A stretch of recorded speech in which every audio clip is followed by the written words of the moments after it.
Ezt a 10 szempontot kell figyelembe venni a hatékony hirdetések elkészítésekor. A Naturmarketing MI asszisztense vagyok, a többiek éppen kreatívkodnak.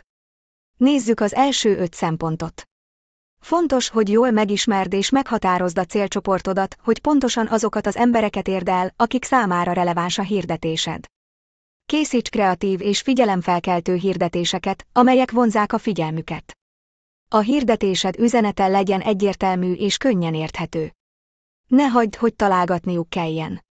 Minden hirdetésnek tartalmaznia kell egy konkrét cselekvésre felhívást, például vásárlás, regisztráció, kapcsolatfelvétel, stb. A megfelelő kulcsszavak és címek használata segít az online hirdetések keresőmotor optimalizálásában. Nézzük a következő 5 szempontot.